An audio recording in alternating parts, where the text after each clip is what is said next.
na mesma proporção é o número de desigrejados, pessoas que se decepcionaram com a igreja, pessoas que se desencantaram com a instituição, pessoas que se sentiram exploradas, enganadas, e elas não só não estão frequentando mais, mas estão feridas, elas estão decepcionadas, Sim. elas estão como que vacinadas ou blindadas para as questões espirituais. Isso é um grande problema. Por quê? Porque, de fato, tem muitas chamadas igrejas hoje, Isabel, que não estão cuidando de pessoas, mas explorando pessoas. Você não sabe o limite se ela evangeliza para arrecadar dinheiro ou se ela arrecada dinheiro para evangelizar. Há uma espécie de apropriação da instituição religiosa como uma propriedade privada, como se aquilo fosse uma empresa. E muitas vezes, alguns grupos religiosos, e até muito expressivos no Brasil, parece que tem como principal bandeira de sucesso arrecadar dinheiro, tornar-se uma potência econômica. E isso é uma inversão daquilo que a Bíblia ensina. Isso não é uma igreja genuína e esse evangelho que se prega não é o verdadeiro evangelho. Então, esse tipo de coisa, as pessoas às vezes até na hora do desespero, elas entram e até ajudam de certa forma, em algum caso ou outro, mas daqui a pouco os olhos se abrem. Ela começa a perceber que ela está sendo explorada, ela está percebendo que aquela mensagem não é a mensagem da Bíblia.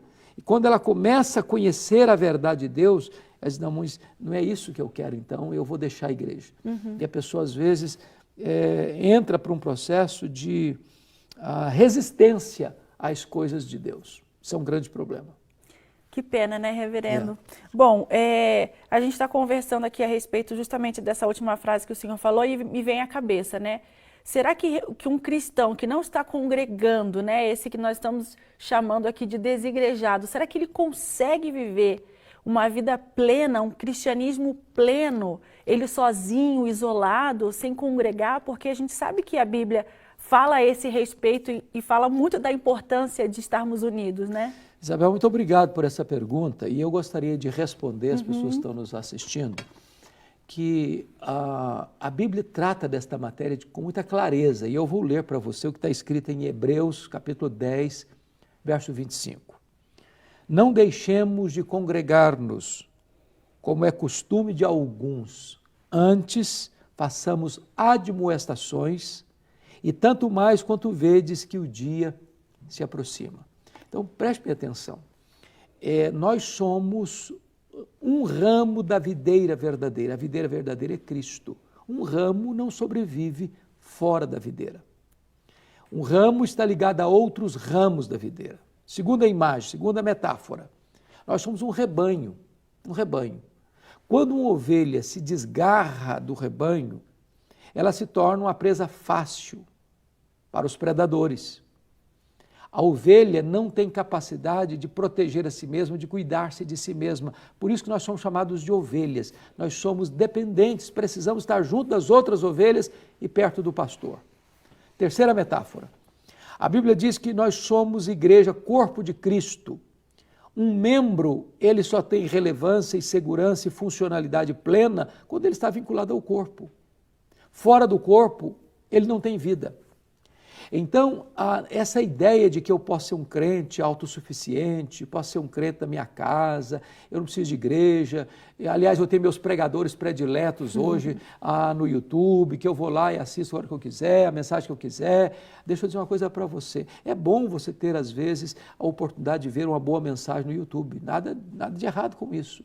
O problema é que o pregador do YouTube, o pregador da televisão não vai poder acompanhar você quando você estiver doente, não vai poder fazer uma visita na sua casa, não vai poder ir no hospital visitar você.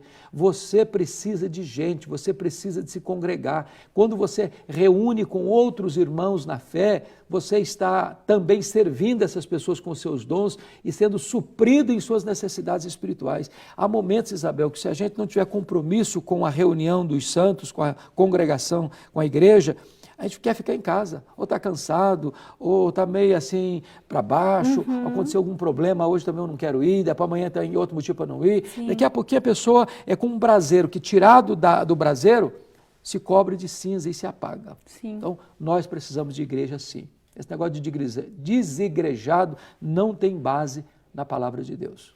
E exatamente como... Vou fazer uma linha de raciocínio aqui, o senhor me corrija se eu estiver errada. Pois não. Se a Bíblia, ela nos incentiva, né, a andarmos em unidade como igreja, eu acredito que deve haver, então, consequências negativas para quem não aceita essa forma de viver, né? É exatamente isso, Isabel. Veja bem, quando eu opto, por exemplo, eu não quero igreja. Alguém já comparou a igreja, de uma forma negativa, mas até jocosa, que a igreja é como a Arca de Noé. Se não fosse a tempestade lá fora, ninguém suportaria o cheiro aqui dentro. Uhum. É uma forma muito, assim, de querer dizer o seguinte, de uma crua e nua realidade, que igreja não é um lugar de gente perfeita. Uhum. E nem a igreja é uma instituição perfeita. Nós somos humanos, temos os nossos problemas, temos as nossas lutas, temos as nossas fraquezas, e nós não queremos dizer que nós estamos indo para um lugar onde não tem erro mais, né? Até porque se tivesse um lugar que não tivesse erro mais, ao chegarmos lá, o erro já estava estabelecido, porque a nossa vida não é perfeita. Bom, porém, essa ideia de que eu posso ficar sozinho tem consequências graves. Primeiro, eu estou criando a ideia de que eu sou autossuficiente. Uhum. Segundo, eu estou criando a ideia de que eu não preciso de mais ninguém, né? Então, eu me basto. Terceiro, eu estou dizendo que a Bíblia é relativa, porque Deus que instituiu a igreja e nos ordenou a congregar. Quarto, eu estou dizendo o seguinte, que o que eu tenho é para mim, está apenas a meu serviço. Uhum. Quando a Bíblia diz que Deus nos dá dons espirituais, não é para nos abastecermos, mas é para edificarmos os nossos irmãos. Uhum. E, em último lugar, quando eu quero viver uma vida cristã apenas por mim mesmo, isolado no meu cantinho, eu estou dizendo o seguinte, que eu sou melhor do que os outros.